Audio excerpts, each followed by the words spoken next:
In today's lecture, we are going to discuss fundamentals of the World Wide Web and the Internet and other basic concepts regarding different technologies being used in the network or Internet. First concept in this is network. So what is a network? Network is collection of communication devices.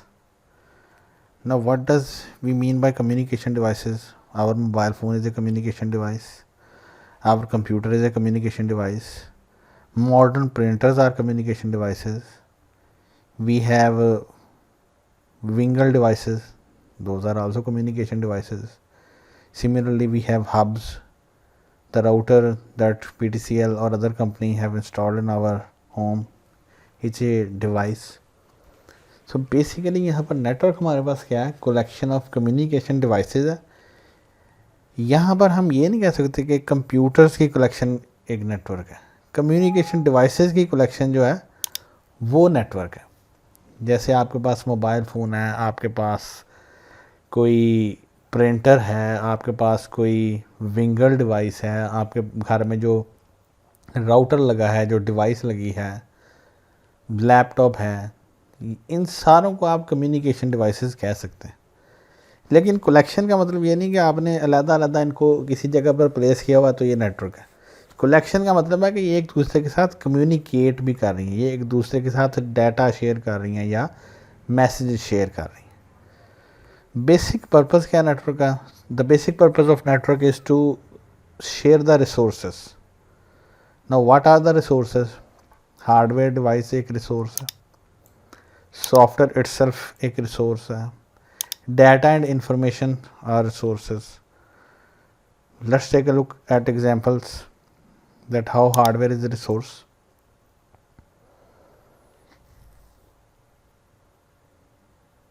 अक्सर आप लोगों में से use भी कर रहे होंगे और हमने प्रीवियस लेक्चर्स में देखा भी है कि हमारे पास गूगल ड्राइव है. अगर हमने अपना डाटा ऑनलाइन स्टोर करना तो हमारे पास गूगल ड्राइव है, वन ड्राइव है, mega.nz है. ये सारे के सारे हमें डाटा स्टोरेज की कैपेसिटी प्रोवाइड करते हैं. अब डाटा स्टोरेज की कैपेसिटी प्रोवाइड करने के लिए वो क्या यूज़ कर रहे हैं? कोई ना कोई हार्डवेयर डिवाइस यूज़ कर रहे होंगे, कोई ना कोई हार्ड डिस्क यूज़ कर रहे होंगे. No doubt they have servers, but their servers will be containing different hard drives of larger capacities. तो हार्डवेयर डिवाइस क्या है? रिसोर्स. तो जब हम गूगल ड्राइव पे अकाउंट बना लेते हैं, हम एक्चुअली उनकी हार्डवेयर डिवाइस को शेयर कर रहे होते हैं, उस पर हम अपना डाटा प्लेस कर रहे होते हैं. अब ऐसा नहीं होता कि जब हम एक अकाउंट क्रिएट करते हैं तो वो पूरी की पूरी हार्ड डिस्क ही हमें प्रोवाइड कर देते हैं. Let's suppose they have a hard disk of around 500 GB. तो हम अकेले ही नहीं उसको यूज़ कर रहे होंगे, और भी दुनिया में कई लोग होंगे जिन्होंने उस पर अकाउंट बनाया होगा, वो भी उस हार्डवेयर डिवाइस को शेयर कर रहे होंगे. सॉफ्टवेयर हम किस तरह से शेयर कर सकते हैं? At different times we go to the internet and type out the name of the software we want to download.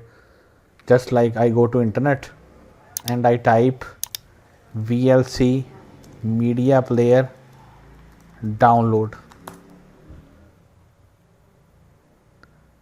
तो ये मेरे पास एक वेबसाइट आई है, मैं इसको ओपन करता हूँ तो यहाँ पर आप देखेंगे कि डाउनलोड की ऑप्शन आएगी, जिस पर मैं क्लिक करूँगा तो ये सॉफ्टवेयर डाउनलोड हो जाएगा. जब ये डाउनलोड होगा तो ये एक्चुअली हार्ड डिस्क ड्राइव पर स्टोर हो जाएगा. तो ये एक्चुअली क्या चीज़ है? सॉफ्टवेयर शेयरिंग हो रही है. इसी तरह आपके पास फाइल हिप्पो वेबसाइट है, आप यहाँ से जितने मर्जी सॉफ्टवेयर डाउनलोड कर रहे हैं, antivirus, torrent, YouTube downloader, Chrome, जितने मर्जी सॉफ्टवेयर डाउनलोड कर रहे हैं, तो इट मीन्स कि आप इन सॉफ्टवेयर को शेयर कर रहे हैं. इसी तरह हम इसकी एक और एग्जांपल देखते हैं कि हम लोग, मैं भी फेसबुक यूज़ करता हूँ, आप भी फेसबुक यूज़ करते हैं. फेसबुक बजाते खुद क्या एक वेबसाइट तो है, वेब एप्लीकेशन तो है, लेकिन वेब एप्लीकेशन की सुपर कैटेगरी क्या? सॉफ्टवेयर. तो आप कह सकते हैं कि फेसबुक इज़ अ सॉफ्टवेयर और web application that is being shared to users. हम हर एक को वो अलग अलग कॉपी फेसबुक की नहीं उन्होंने बना के दी, हम जस्ट facebook.com टाइप करते हैं, हमारे सामने एक इंटरफेस आ जाता है and that interface belongs to a software. So we are sharing software और वेब एप्लीकेशन. अब हम डाटा कैसे शेयर करते हैं? ईमेल के थ्रू. हम इंटरनेट पे कोई भी क्वेश्चन टाइप करते हैं, हमें उसकी डिटेल्स नज़र आ जाती हैं, इन्फॉर्मेशन नज़र आ जाती है. तो डाटा और इन्फॉर्मेशन भी किसके थ्रू शेयर हो रहा है? नेटवर्क के थ्रू. हम व्हाट्सएप के थ्रू मैसेजेस करते हैं, उनके थ्रू वीडियोस हम शेयर करते हैं, सोशल मीडिया पे हम ये चीज़ें शेयर करते हैं. तो ये बेसिक पर्पज़ है. तो आप कह सकते हैं कि network is a collection of communication devices which are connected together to share resources. So these resources are hardware, software and data and information. Network की बहुत सारी एग्जांपल्स हैं हमारे इर्द गिर्द. It is used in banks, universities, in hospitals. लेकिन network की जो सबसे सुपर एग्जांपल जो हर कोई यूज़ कर रहा है, and that is the internet. So what is internet? The internet is a worldwide collection of networks that links millions of business, government, agencies, educational institutions and individuals. So आप कह सकते हैं कि एक नेटवर्क जो है वो एक रूम में भी हो सकता है, वो एक बिल्डिंग में भी हो सकता है, वो एक सिटी में भी हो सकता है. But the internet is a world wide collection of networks. यानी कि इस पूरी दुनिया में जितने भी नेटवर्क्स जो एग्जिस्ट कर रहे हैं, अगर हम उनको कनेक्ट कर दें तो हमारे पास जो चीज़ बनती है उसे हम इंटरनेट कहते हैं. Now the second question is what can we find on the internet? Internet पे हमें बिजनेसेस मिलते हैं, जैसे Amazon. Amazon itself is doing business.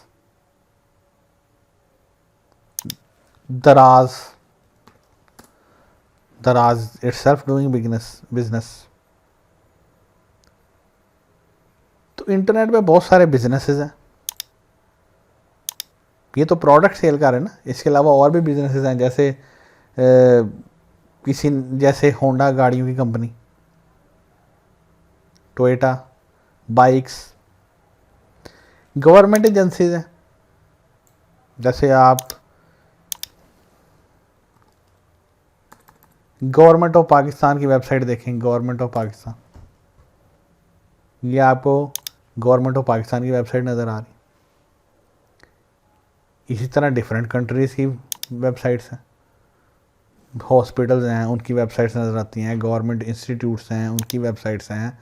उसके अलावा प्राइवेट इंस्टीट्यूट्स हैं, उनकी वेबसाइट्स हैं. वासा की वेबसाइट है, PTCL की वेबसाइट है. फिर एजुकेशनल इंस्टीट्यूट्स हैं, school, colleges, universities, research institutes. और उसके अलावा individuals can make their own websites. यानी अगर आप किसी चीज़ में एक्सपर्ट हैं या आपको किसी चीज़ में इंटरेस्ट है तो आप खुद से भी कोई वेबसाइट क्रिएट कर सकते हैं. जैसे फॉर एग्जांपल आपको हेल्थ के रिलेटेड आर्टिकल्स लिखने का शौक़ है या रिसर्च करने का शौक़ है, तो आप अपनी एक वेबसाइट क्रिएट कर सकते हैं, उस पर हेल्थ के रिलेटेड इन्फॉर्मेशन शेयर कर सकते हैं. आपको मोबाइल फ़ोन्स में इंटरेस्ट है कि आप लोगों को इन्फॉर्मेशन प्रोवाइड करना चाहें कि नए मोबाइल फ़ोन्स कौन से आ रहे हैं, उनकी प्राइसेस क्या हैं, उनमें प्लस पॉइंट्स क्या हैं और नेगेटिव पॉइंट्स क्या हैं, तो आप उसके लिए ख़ुद से अपनी वेबसाइट क्रिएट कर सकते हैं. ये जो डिफरेंट स्टार्स हैं, सिंगर्स हैं, ये अपनी पर्सनल वेबसाइट्स क्रिएट करवाते हैं. उस पर अपनी ऑडियोग्राफी इन्होंने प्लेस की होती है, अपनी जर्नी प्लेस की होती है, अपनी एल्बम्स के बारे में डिटेल दी होती है. और अगर आप कोई कॉन्सर्ट्स ऑर्गेनाइज करवाना चाहें तो आप इनको कांटेक्ट कर सकते हैं. So internet can have world wide collections of computer networks and these networks could be running in a business, banks, government agencies, education institutes and individuals also. अब हम देखते हैं कि इंटरनेट स्टार्ट कैसे. What is the evolution of internet? Internet started from ARPANET, like we discuss in computer history. ARPANET का basic goal क्या था? Defence advance research project agency ने आरपानेट क्रिएट की थी अपने ट्रूप्स को मैसेजेस सेंड करने के लिए ड्यूरिंग वर्ल्ड वार। लेकिन आरपानेट की जो इम्प्लीमेंटेशन नज़र आई थी वो हमें 1969 में नज़र आई थी।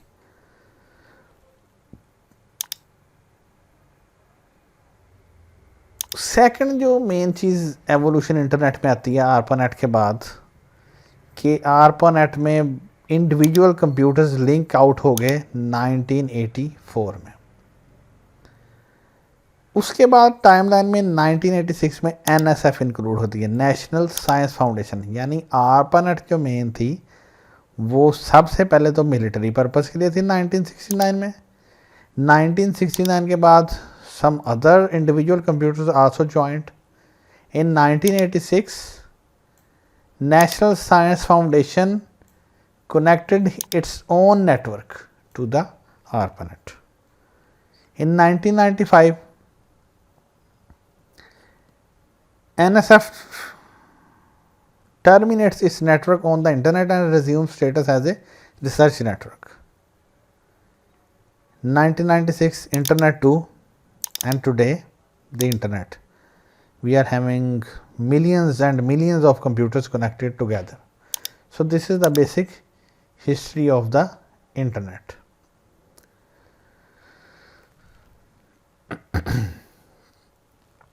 अब यहाँ पर कोई क्वेश्चन आता है कि इंटरनेट पे जितने भी नेटवर्क्स हैं उनको मैनेज कौन कर रहा है।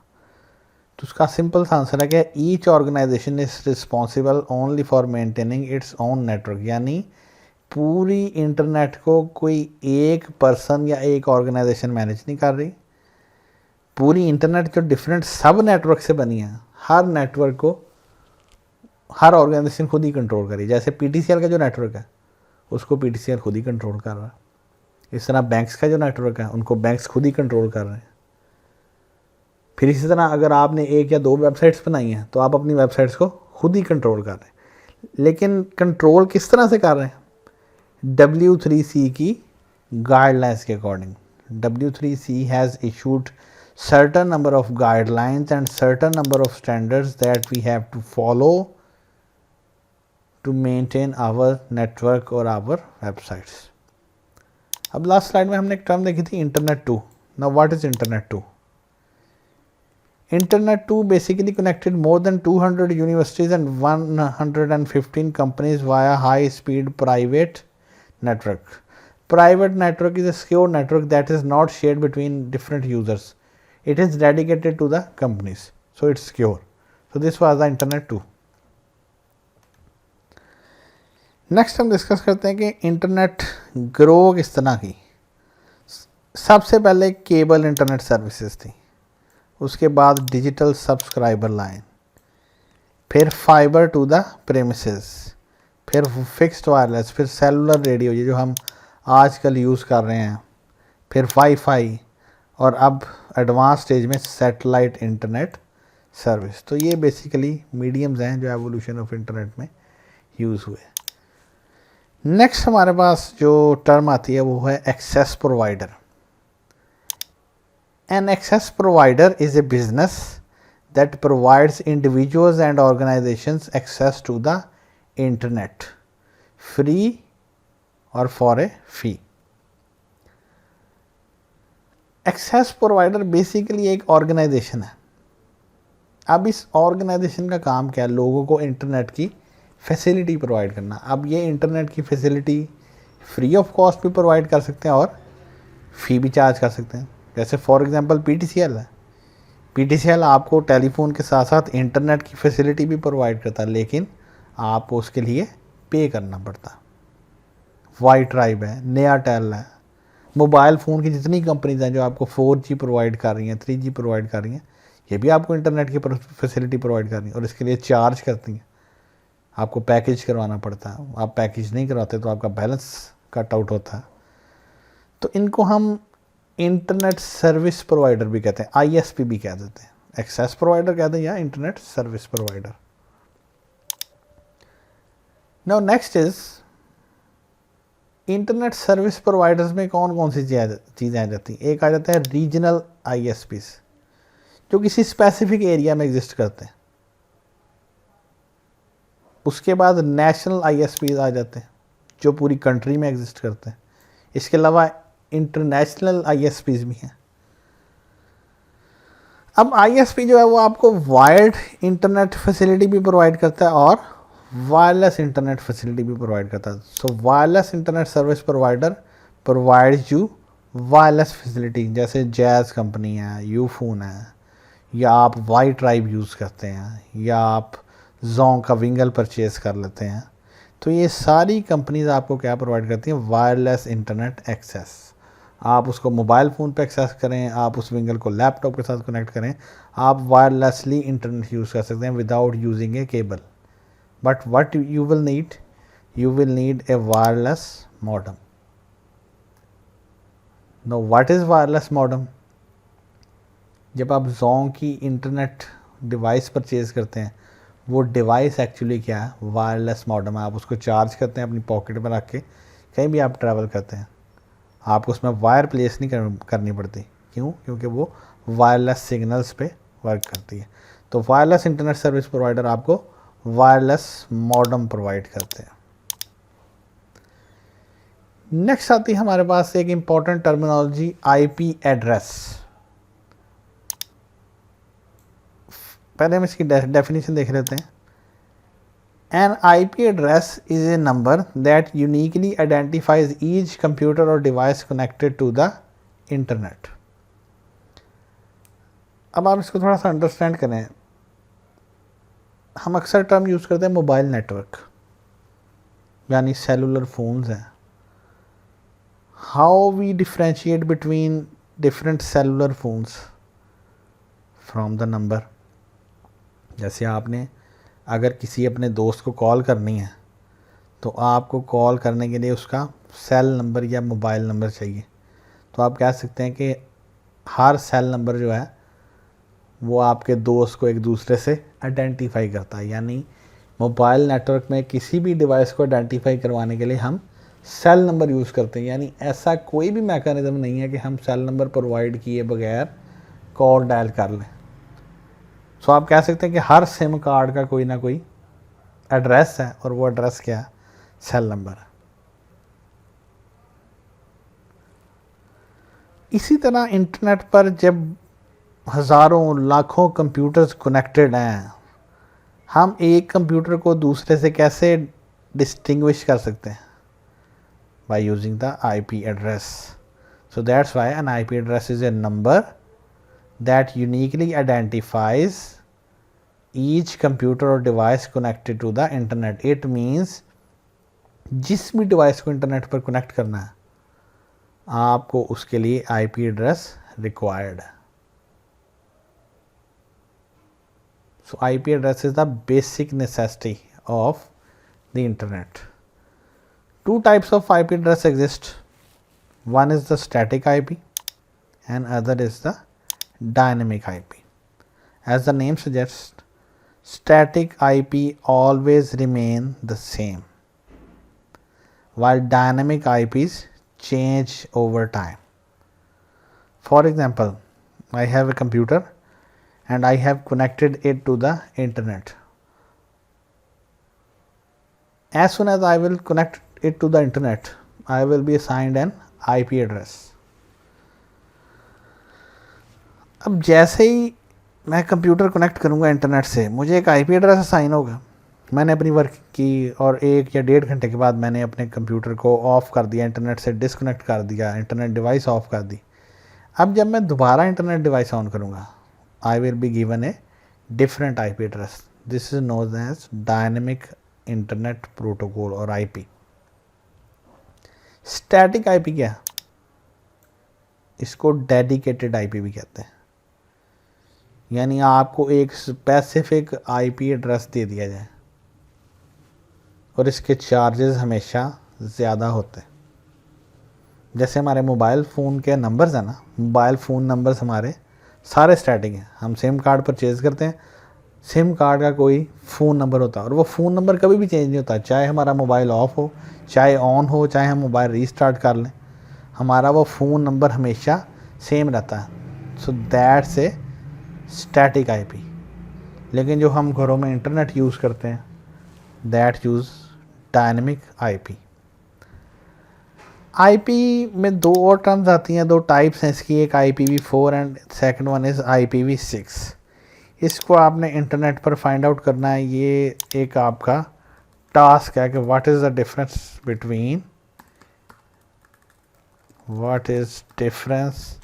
Between IPv4 and IPv6. Currently we are using IPv4 scheme। अच्छा, मैं आपको बताता हूँ कि आईपी एड्रेस हम फाइंड आउट कैसे कर सकते हैं। जहाँ पर आप इंटरनेट कनेक्ट करते हैं ना, अपने कनेक्शन पे जाइए, उसके स्टेटस पे जाएं,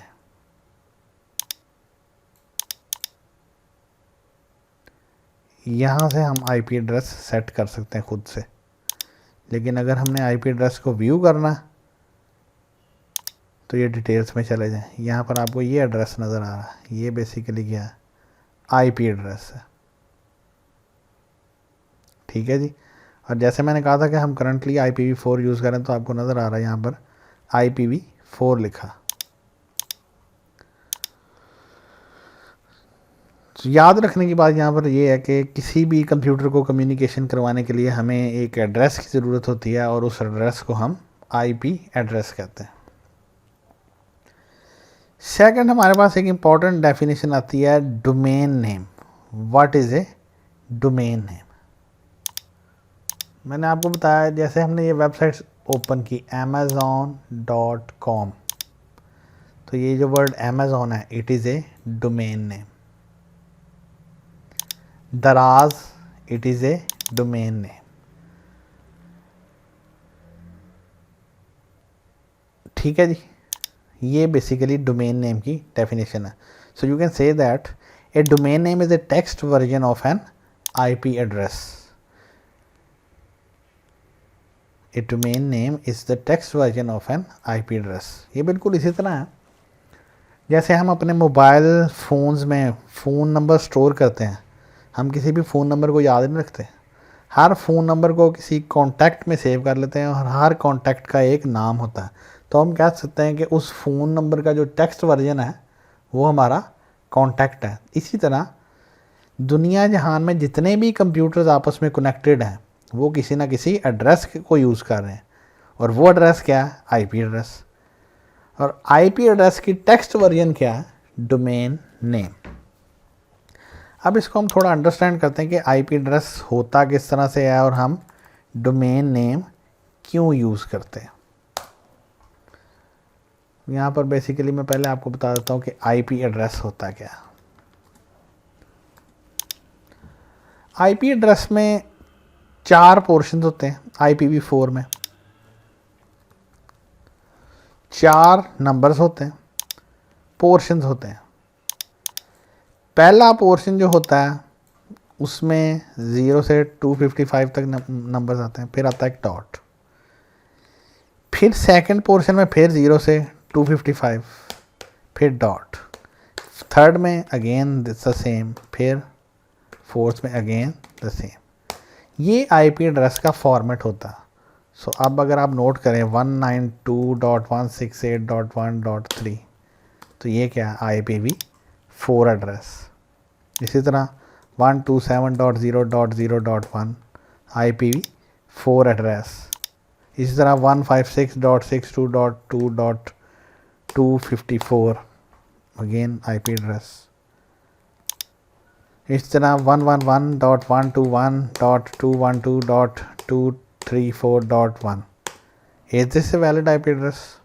The answer is no, because IPv4 address has 4 portions and it has 5 portions. So it's an invalid address. It is not a valid IP address. Let me put a cross around it.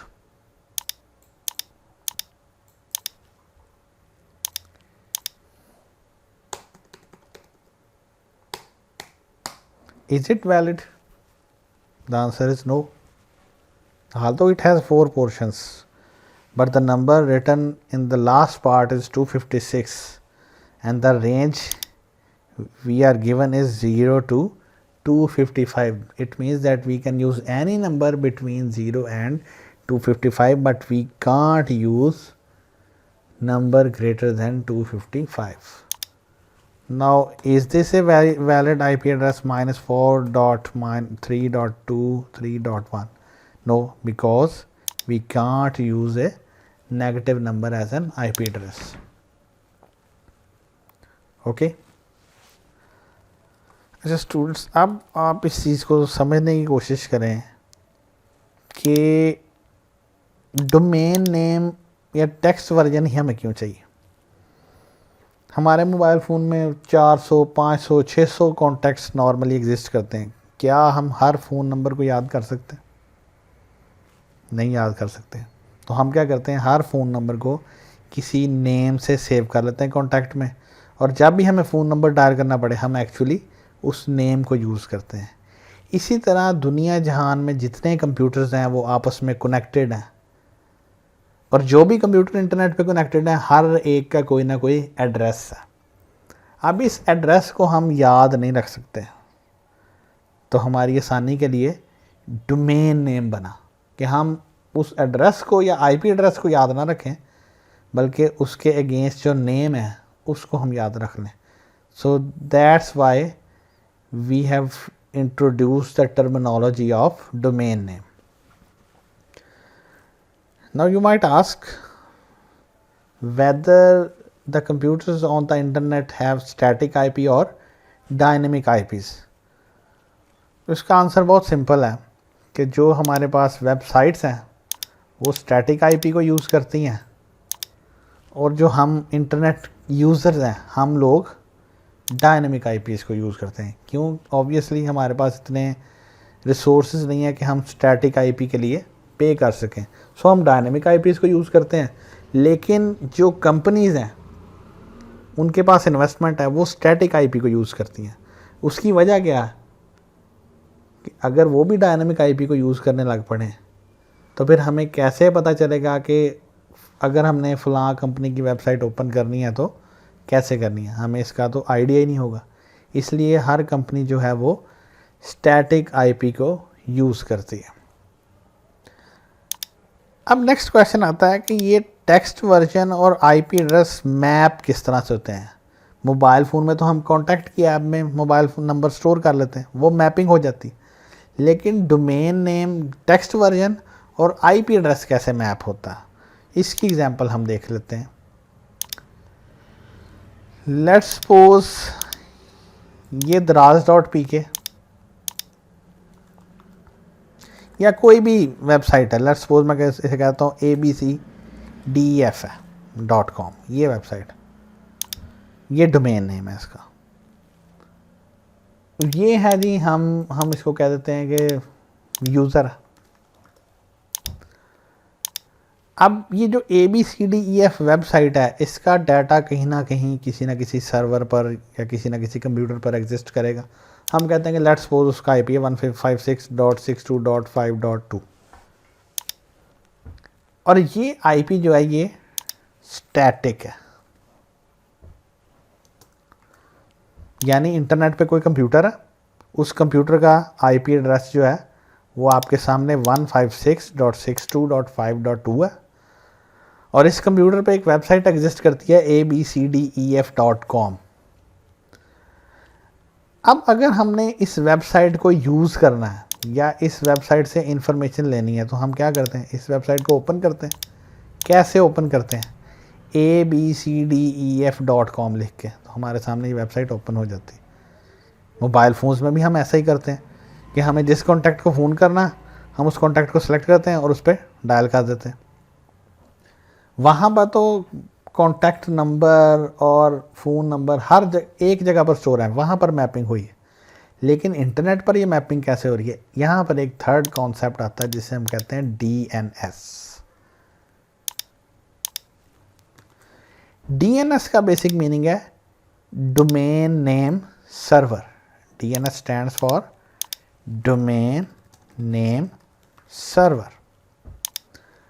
अब actually domain name server क्या होता है? Domain name server के पास हर domain name और उसके IP address का record होता है। अब डेफिनेशन देख रहे हैं, a domain name server translates the domain name into its associated IP address. So you can say that in a domain name system there will be a table or some record that will suggest that abcdef.com is equal to 156.62.5.2। दोबारा इसको हम understand कर लेते हैं कि domain name system क्या है। कोई ना कोई सिस्टम है या सर्वर है जिसके पास तमाम वेबसाइट्स और वो वेबसाइट्स जिस कंप्यूटर पे पड़ी हैं उनके आईपी एड्रेसेस मौजूद हैं। अब एक्चुअली क्या होता है, जब भी हम किसी वेबसाइट का एड्रेस लिखते हैं तो सबसे पहले हम डीएनएस के पास जाते हैं। We wrote abcdef.com, the control went to DNS.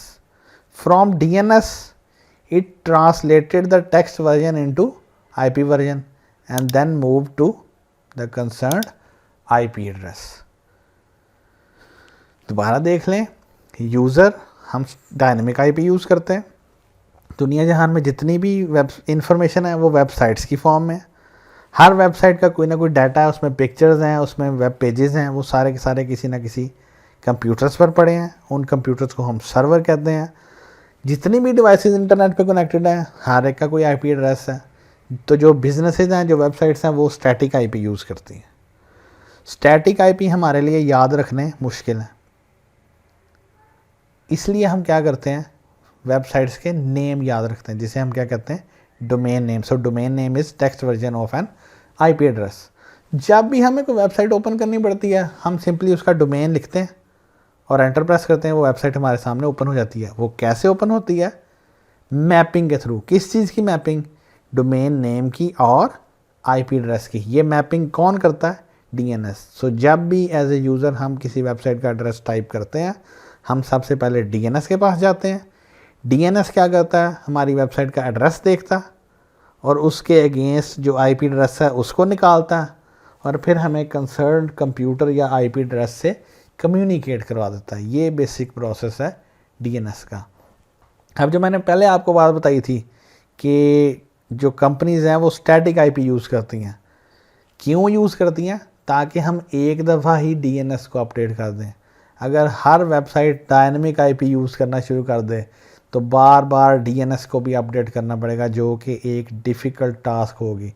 और बाज़ औक़ात ऐसा होगा कि उसके अपडेशन में कुछ प्रॉब्लम आ जाए तो हम उस वेबसाइट को व्यू ही नहीं कर सकेंगे। इसलिए वेबसाइट्स हमेशा स्टैटिक आईपी को यूज़ करती हैं।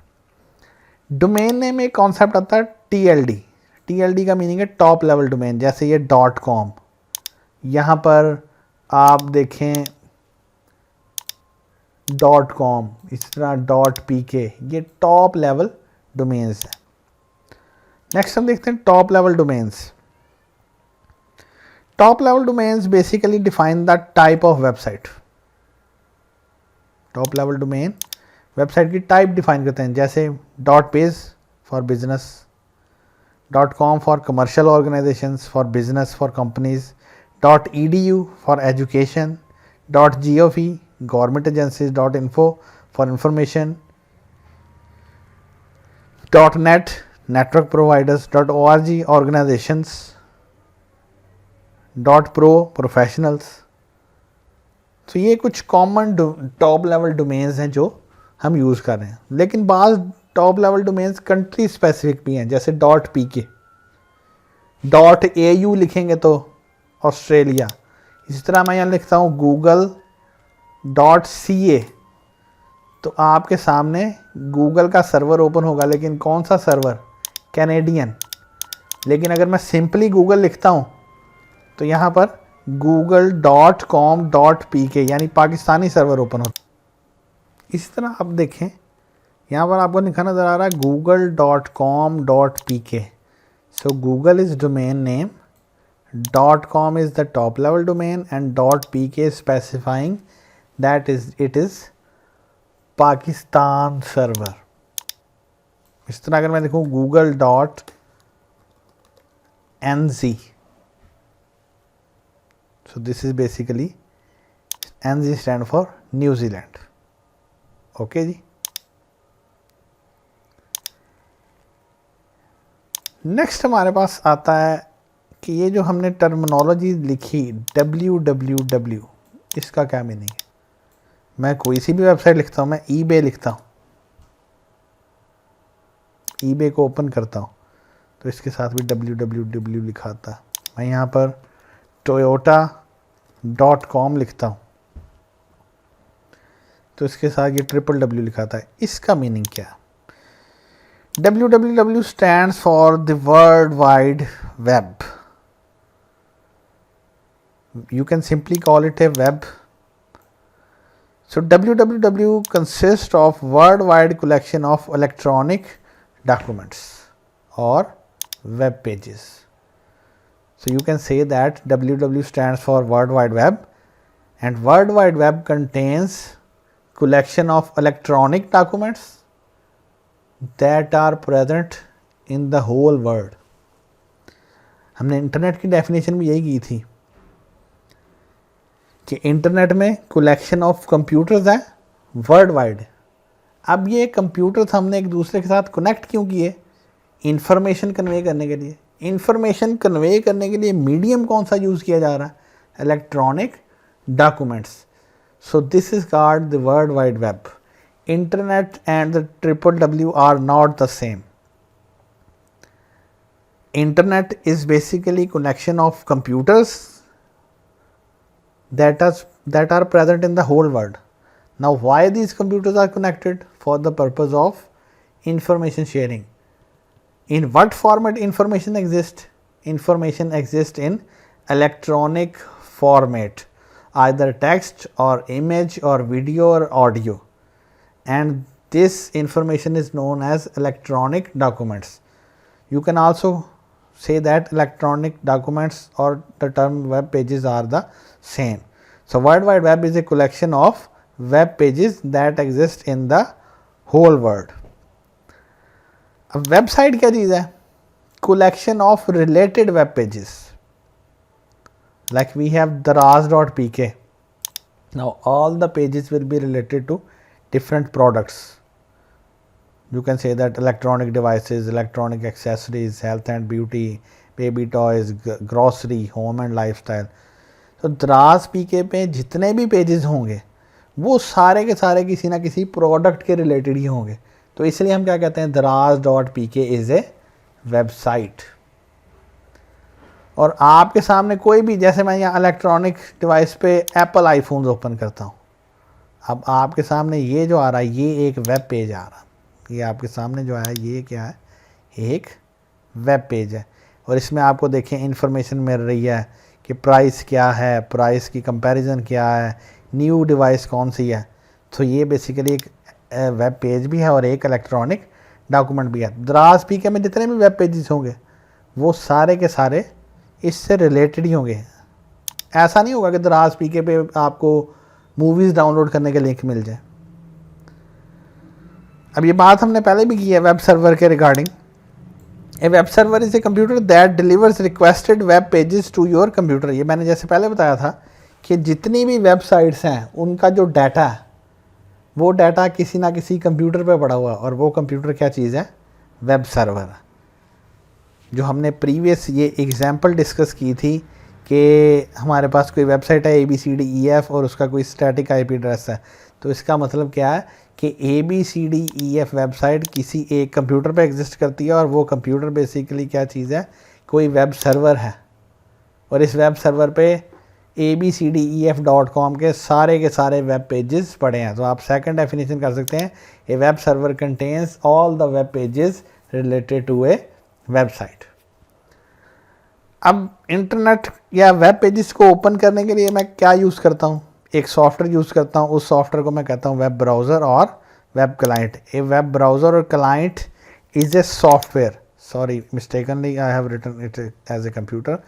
सो वेब क्लाइंट और web browser is a software that request a website. जैसे यहाँ पर मैंने लिखा honda.com और एंटर प्रेस किया। अब बेसिकली मैंने एक वेबसाइट की रिक्वेस्ट की। अब ये रिक्वेस्ट जो मैंने की किसके थ्रू की? ओपरा के थ्रू। ये ओपरा क्या चीज़ है? वेब ब्राउज़र है। तो अगर आप देखें ना कि ये इतने टाइम में क्या हुआ, जैसे ही मैंने यहाँ पर लिखा suzuki.com.pk, ये कुछ टाइम लेता है ट्रांसफ़र करने के लिए। ये टाइम क्यों ये यूज़ कर रहा है? क्योंकि इतनी देर में ये DNS से रिकॉर्ड गेट कर रहा है। DNS से रिकॉर्ड गेट कर रहा है। ठीक है जी। नेक्स्ट हमारे पास एक टर्म आती है वेब 2.0। बाज़ वेबसाइट्स जो हैं वो सिंपली हमें इंफॉर्मेशन तो प्रोवाइड करती हैं, लेकिन उसमें इंटरेक्शन की परमिशन नहीं देती। जैसे फॉर एग्जांपल मैं यहाँ पर लिखता हूँ ऑपरेटिंग सिस्टम नोट्स, तो ये मेरे पास एक वेबसाइट ओपन हो जाती है। अब मैं इसको रीड कर सकता हूँ, सारी इन्फॉर्मेशन को रीड कर सकता हूँ, लेकिन रीड करने के बाद मैं किसी और लिंक पे जा सकता हूँ। मैं इसमें कोई भी चेंजेस नहीं कर सकता। लेकिन अगर मैं दराज BK पे जाऊँ और यहाँ पर मैं कहूँ कि मुझे वो डिवाइसेस दिखाओ जिनकी रेटिंग 2 स्टार है, तो मुझे डिवाइसेस वही दिखाएगा जिनकी रेटिंग 2 स्टार। जैसे मैं अमेज़ॉन पे जाऊँ, मैं यहाँ पर कहूँ कि मुझे आप कंप्यूटर्स के रिलेटेड प्रोडक्ट्स दिखाओ और यहाँ पर मैं सर्च का बटन प्रेस कर दूँ, या आपको डिफरेंट प्रोडक्ट्स दिखा रहा है, लेकिन यहाँ पर आपको फिल्टरिंग फीचर्स भी दे रहा है। मैं यहाँ पर कह देता हूँ कि मुझे ऐसी डिवाइसेस दिखाओ जो सिर्फ अंडर $25 हैं, तो अब यहाँ पर जितनी भी डिवाइसेस होंगी वो अंडर $25 ही होंगी। इट मीन्स कि मैं यहाँ पर इससे इंटरेक्ट कर रहा हूँ। सो ऐसी वेबसाइट जो यूज़र इंटरेक्शन प्रोवाइड करती हैं उनको हम वेब 2.0 कहते हैं। So web 2.0 refers to a websites that provide a means for users to interact. यानी जो भी वेबसाइट आपको यूज़र इंटरेक्शन प्रोवाइड करेगी उनको आप वेब 2.0 कह देंगे। और वो नेचुरली वेबसाइट्स नहीं होती, वो बल्कि वेब एप्लीकेशंस होती हैं। फेसबुक पे हमारे पास कौन कौन सी इंटरेक्शन है? हम पोस्ट कर सकते हैं, comment, like, share, edit comment, delete comment. Instagram पे हम पिक्चर शेयरिंग कर सकते हैं, पिक्चर पे कमेंट कर सकते हैं। विकीपीडिया में हम इंटरेक्शन कर सकते हैं, यूट्यूब पे हम इंटरेक्शन कर सकते हैं, हम वीडियो सर्च कर सकते हैं, हम उसके बाद वीडियोस को सॉर्ट कर सकते हैं। हम अमेज़ॉन पे जैसे मैंने आपको करके दिखाया, ये सारी इंटरेक्शन ही हमने किया। मैं यहाँ पर ब्रांड कह दूँ कि सिर्फ मुझे लॉगीटेक के दिखाएं, तो जितनी मेरे पास डिवाइसेस आएंगी वो सारी लॉगीटेक की ही होंगी। तो ये यूज़र इंटरेक्शन, इसी को ही हम बेसिकली कहते हैं। नेक्स्ट वीडियो में हम इंशाल्लाह डिस्कस करेंगे वर्ल्ड वाइड वेब को डिटेल में और उसकी एप्लीकेशंस को।